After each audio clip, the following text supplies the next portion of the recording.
സമാധാനത്തിൻ ദൂതുമായി ഒലിവിലമീടിയ ഇവിടെ തിരുവചനധ്യാനങ്ങളാൽ നിറയുന്നു ഈ അന്തരീക്ഷം. സ്നേഹത്തിൻ സാന്ത്വനമേകാൻ, ദൈവകൃപയിൽ വളരാൻ സ്വാഗതമോതുന്നു ഞങ്ങൾ ഒലിവില മീഡിയയിലേക്ക്. ദൈവതിരുനാമം വാഴ്ത്തപ്പെടട്ടെ. വാക്കുകൾ കൊണ്ട് മുറിവേൽപ്പിക്കുവാനും മുറിവ് ഉണക്കുവാനും സാധിക്കും.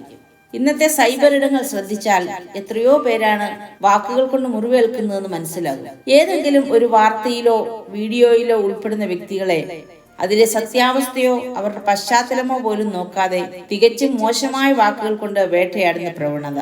അടുത്ത സമയങ്ങളിൽ നടന്ന പല ആത്മഹത്യകൾക്കും സോഷ്യൽ മീഡിയയിലൂടെയുള്ള കടന്നാക്രമണങ്ങൾ ഒരു കാരണമായി എന്ന് പറഞ്ഞാൽ തെറ്റാവില്ല. എന്നാൽ ജീവിതത്തിൽ നിരാശയിലാണ്ടുപോയ ഒരാൾക്ക് നമ്മുടെ ഒരു നല്ല വാക്ക് പുതുജീവൻ നൽകാൻ സഹായകമായേക്കും എന്നതും സത്യമാണ്. ഇന്നത്തെ ധ്യാനവും വാക്കുകളിലെ വചനപ്പെരുമയെക്കുറിച്ചാണ്. നമ്മുടെ വാക്കുകൾ കേവലം ശബ്ദങ്ങൾ മാത്രമാണോ, അതോ നമ്മുടെ ഉള്ളിലെ ദൈവിക സാന്നിധ്യത്തിന്റെ പ്രതിഫലനമാണോ എന്ന് ചിന്തിക്കേണ്ടത് ഇന്നിന്റെ ആവശ്യമാണ്. ബാഹ്യമായ ശുദ്ധീകരണത്തിനും നിയമങ്ങൾക്കും പ്രാധാന്യം നൽകുന്ന പരീശന്മാർക്കുള്ള മറുപടിയായി ശുദ്ധ അശുദ്ധ നിയമങ്ങൾക്ക് യേശു ഒരു പുനരാഖ്യാനം നൽകുന്നതിനെ കുറിച്ചാണ് വിശുദ്ധ മത്തായി എഴുതിയ സുവിശേഷം 15-ാം അധ്യായം 16 മുതൽ 20 വരെയുള്ള വേദഭാഗം വ്യക്തമാക്കുന്നത്. മനുഷ്യന്റെ ഉള്ളിലേക്ക് കടക്കുന്നവയല്ല, മറിച്ച് അധരങ്ങളിൽ നിന്നും പുറപ്പെടുന്നവയാണ് അവനെ അശുദ്ധനാക്കുന്നത് എന്ന് കർത്താവ് പറയുന്നു. വാക്കുകളുടെ ശുദ്ധി ഹൃദയാന്തർഭാഗത്തു നിന്നാണ് വരേണ്ടതെന്നും ഈ ഭാഗം ഓർമ്മപ്പെടുത്തുന്നു. ഹൃദയം നിറഞ്ഞു കവിയുന്നതിൽ നിന്നല്ലോ വായ് സംസാരിക്കുന്നത് എന്നും തിരുവചനം പറയുന്നുണ്ട്. കുടുംബത്തിലും സമൂഹത്തിലും സോഷ്യൽ മീഡിയയിലുമൊക്കെ വാക്കുകളുടെ പ്രളയമാണിന്ന്. എന്നാൽ വാക്കുകളിലെ വചനപ്പെരുമ എന്നത് പുറംമോടിയിലുള്ള തേൻ പുരട്ടിയ സംസാരമല്ല, നന്മ നിറഞ്ഞ ഹൃദയത്തിൽ നിന്നും ഉരുത്തിരിയുന്ന സ്നേഹവും പ്രോത്സാഹനവും സത്യവുമെല്ലാം പ്രതിഫലിപ്പിക്കുന്ന വാക്കുകളാകണം. നമ്മുടെ വാക്കുകൾ എപ്രകാരമായിരിക്കണമെന്ന് തിരുവചനം വ്യക്തമാക്കുന്നുണ്ട്. അത് കൃപയോട് കൂടിയതും ഉപ്പിനാൽ രുചി വരുത്തിയതുമാകണം. ശരീരം മുഴുവനും അശുദ്ധമാക്കാനും ജീവിതത്തെ തന്നെ മാറ്റിമറിക്കാനും ചെറിയ തീപ്പൊരി വനം നശിപ്പിക്കുന്നത് പോലെ മനുഷ്യനെ ഇല്ലാതെയാക്കുവാനും നാവ് എന്ന ചെറിയ അവയവത്തിന് സാധിക്കുമെന്നും യാക്കോബ് അപ്പോസ്തലൻ ഓർമ്മിപ്പിക്കുന്നുണ്ട്.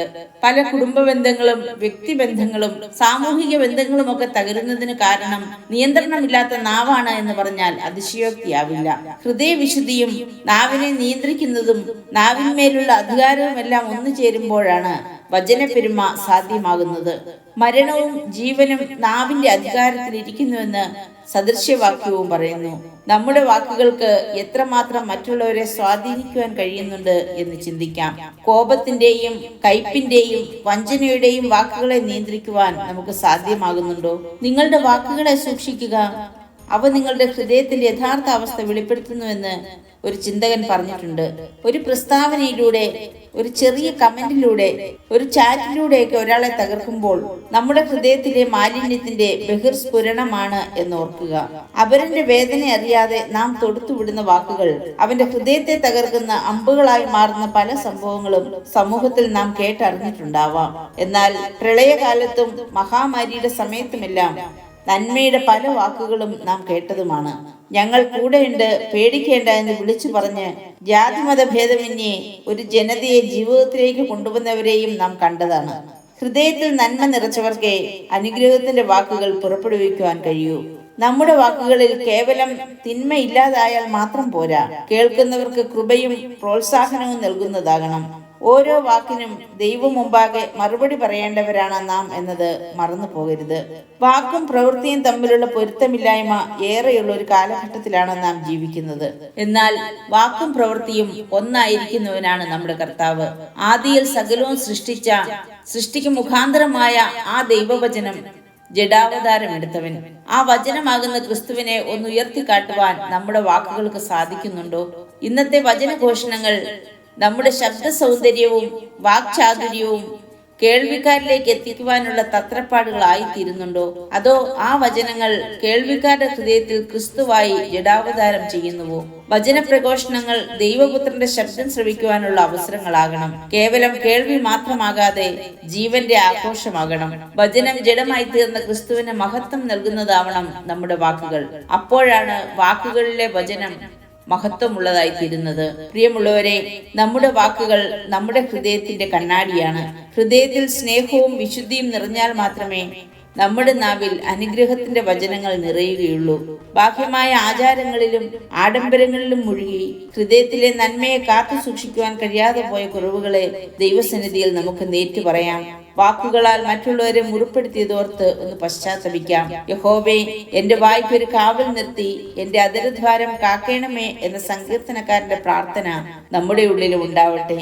നമ്മുടെ വാക്കുകൾ അനേകർക്ക് പ്രത്യാശ പകരുന്നതും തളർന്നു പോയവർക്ക് താങ്ങും തണലുമാകട്ടെ. നമ്മുടെ വാക്കുകൾ മുറിപ്പെടുത്തുന്ന കത്തിയല്ല, മറിച്ച് മുറി ഉണക്കുന്ന മരുന്നാകട്ടെ. നാവിനെ നിയന്ത്രിച്ച് ഹൃദയശുദ്ധിയോടെ നല്ല വാക്കുകളുടെ ഉടമകളാകാൻ ഈ നോമ്പുകാലം നമുക്കും ഇടയാകട്ടെ. അപ്രകാരം വചന പെരുമയുള്ള വാക്കുകളിലൂടെ ക്രിസ്തുവിനെ ലോകത്തിന് കാണിച്ചു കൊടുക്കുവാൻ നമുക്കും ഒരുങ്ങാം. തിരുവചനം പ്രബോധിപ്പിക്കുന്നു, കേൾക്കുന്നവർക്ക് കൃപ ലഭിക്കേണ്ടതിന് ആവശ്യം പോലെ ആത്മീയ വർധനയ്ക്കായി നല്ല വാക്കല്ലാതെ ആകാത്തതൊന്നും നിങ്ങളുടെ വായിൽ നിന്ന് പുറപ്പെടരുത്. പ്രാർത്ഥിക്കാം. കർത്താവേ, ഞങ്ങളുടെ ഹൃദയങ്ങളെ ശുദ്ധീകരിച്ച് നാവിനെ കാത്തുകൊള്ളണമേ. ഞങ്ങളുടെ വാക്കുകൾ മറ്റുള്ളവർക്ക് മുറിവുണ്ടാക്കുവാനല്ല, ജീവൻ പകരുന്ന മഹത്വമുള്ള വചനമാക്കി തീർക്കണമേ. ആമേൻ.